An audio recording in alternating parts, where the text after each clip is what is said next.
بسم اللہ الرحمن الرحیم۔ السلام علیکم رحمۃ اللہ وبرکاتہ۔ اس وقت ہم لال مسجد کے باہر کھڑے ہیں، یہ آپ خاردار تارے دیکھ سکتے ہیں، اور یہ فورس کھڑی ہوئی ہے، اور یہ ہماری طالبات جو لال مسجد آ رہی تھی پڑھنے کے لیے، ان کی کلاسز یہاں لگتی ہے۔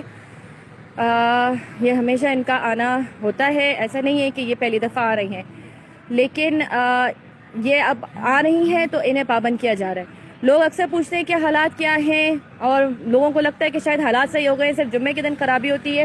تو بات یہ ہے کہ جمعے کے دن خرابی نہیں ہوتی ہے، بلکہ یہ ہمارا روز کا معمول بن چکا ہے۔ کبھی کھانا بند کیا جاتا ہے، کبھی پانی بند کیا جاتا ہے۔ آج کل بڑی مشکل سے روٹی سالن جانے دیا جاتا ہے اندر۔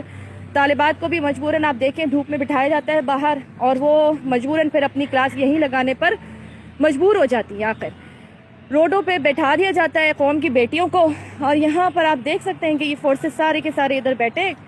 یہ لال مسجد پیچھے آپ کو نظر آ رہی ہے، سارا رستہ بند ہے مکمل، پیچھے آگے سے ہر جگہ سے رستہ بند ہے۔ اگر کوشش بھی کی جائے تو پھر ہمارے ساتھ سلوک بہت برا کیا جاتا ہے۔ کل تو حالات بہت زیادہ خراب تھے، اور کل تو باقاعدہ بختر بند گاڑی، گیس شیلنگ، یہ سب گاڑیاں لے آئے ہیں۔ جن کے پاس کوئی طاقت نہیں ہے ان پہ طاقت آزمانے کے لیے، طاقت اپنی دکھانے کے لیے، زور اپنا دکھانے کے لیے وہ لے آئیں۔ اور آج پھر وہی ہے کہ محاصرہ بالکل ویسے ہی ہے، معاملات بالکل ویسے ہی ہیں۔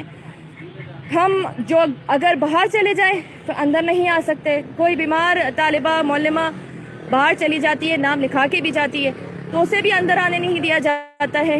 سوال تو یہ ہے کہ آخر یہ ایک اسلامی ملک ہے، اور اسلامی ملک میں مسجد کا بند کرنا یہ کہاں کا انصاف ہے؟ دوسرا یہ کہ جو پیرے پہ بیٹھے لوگ ہیں، ہم ان سے بھی سوال کرتے ہیں کہ ایک مسلمان ہونے کے ناطے ہر انسان کو اپنے سے سوال کرنا چاہیے کہ کیا کوئی مسلمان ایسا ہو سکتا ہے جو مسجد کا راستہ بند کرے، جو طالبات کو قرآن اور سنت سیکھنے پہ پابند کرے، جو نمازیوں کو نمازوں سے روکے؟ نہ یہ امریکہ ہے، نہ یہ کینیڈا ہے، اور نہ ہی یہ ہندوستان ہے۔ وہاں پر بھی مسلمانوں کو حقوق دیے جاتے ہیں اپنی عبادت گاہوں پہ عبادت کرنے کے لیے، لیکن افسوس ہے کہ ہم جس ملک کو اسلامی جمہوریہ پاکستان کہا جاتا ہے، وہاں پر مسجد میں باقاعدہ پابندی لگائی جاتی ہے۔ تو بہرحال آپ دیکھ سکتے ہیں کہ یہاں طالبات قرآن لے کے بیٹھی ہیں، مجبور ہیں، اور ہم اتنے مجبور ہیں، ہم اتنے نہتے ہیں کہ ہم صرف آپ کو ویڈیوز بنا کے اور اپنی آواز پہنچا سکتے ہیں۔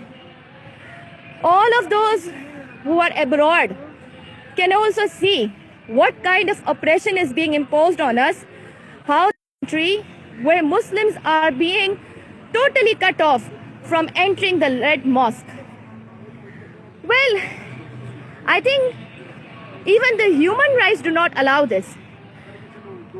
No other thing can be brought inside except bread and curry. People cannot send medicines. People cannot send fruits inside.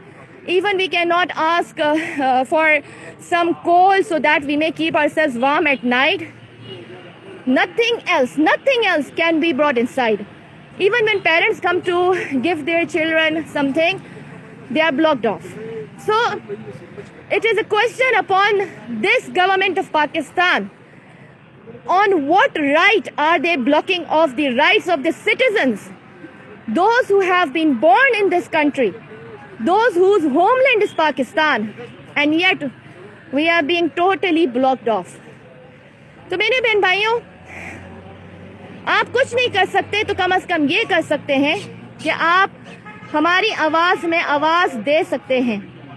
Social media power بہت ہے، ایمانی غیرت سب میں ہے، جگانے کی ضرورت ہے، چاہے وہ یہاں بیٹھے پہرے دار ہوں، چاہے وہ باہر بیٹھی عوام ہو۔ السلام علیکم رحمۃ اللہ وبرکاتہ۔